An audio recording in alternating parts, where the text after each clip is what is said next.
السلام عليكم ورحمة الله وبركاته. مرحبا بكم معايا في مطبخ وتدابير ليندا. لو كنتوا اول مرة تزوروا القناة تاعي نتمنى ديروا الاشتراك والاعجاب بالفيديو وتفعيل الجرس باش يوصلكم كل جديد. وصفتنا النهار اليوم اللي اخترتها لكم راح تكون عبارة على مقبلة بالقرنبيط ولا الشوفلة، يعني عبارة على متبل شوفلة. مقبلة شرقية راح تكون بزاف بنينة، راح تزيد يعني شانو هما الطاولة تاعكم وبنة تانيك، يعني راح نبدلوا شويه ماشي دائما نفس الاطباق نفس الطعم، هذه يعني من باب التغيير. راح نصلي على رسول الله صلى الله عليه وسلم ونبدا معكم.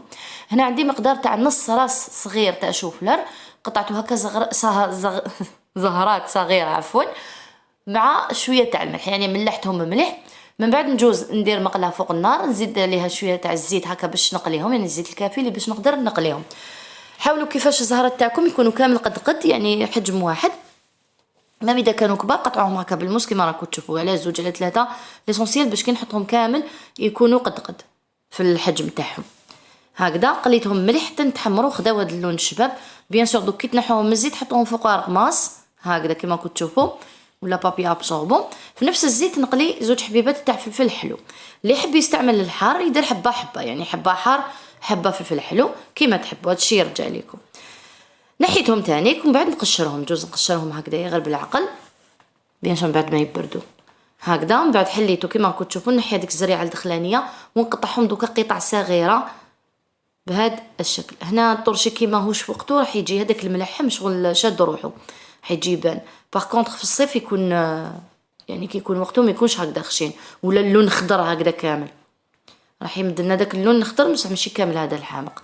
ليسونسيال قطعتهم بهذا الشكل ونجوز دوكا ندريسي المقبلات ديالي ديريكتومون، يعني في الصحن التقديم نخلط كلش. عندي هذاك شوفلور اللي قلنا قليناه، زدت هذوك زوج حبيبات تاع فلفل اللي مقليين ومقطعين هكا مكعبات صغيره، عندي زوج سنينات تاع توم يكونوا مسكرفجين، الكميه الكافيه تاع الملح ديروا لها الملح سيرتو في الطرشي باش ما يجيش صامت، فلفل اسود، عندي كميه تاع زيت زيتون دوك هنا حسب الرغبه، وعندي عصره ليمون حوالي حبه ليمون، عصير تاع حبه ليمون. خلطي كامل هكا المكونات في بعضهم. بيان سور بنادم كي يكون في الفطار يذوق، ولا كان هكا في رمضان عينك ميزانك.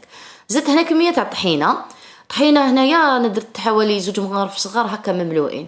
الناس اللي تقول لي وشنو الطحينه، هي عباره على شغل عجينه تاع السمسم، بذور سمسم كي تشبه زبده الفول السوداني، هذه عباره على عجينه تاع سمسم تاع الجلجلان كيما راكم تلاحظوا. هذه هي المقبله تاعي، ولا متبل شوفلا ولا متبل قرنبيط.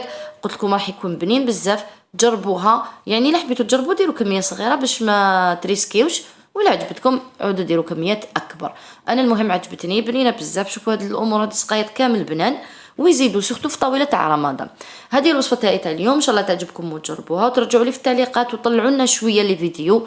والى اللقاء مع وصفات اخرى ان شاء الله، وصحه فطوركم.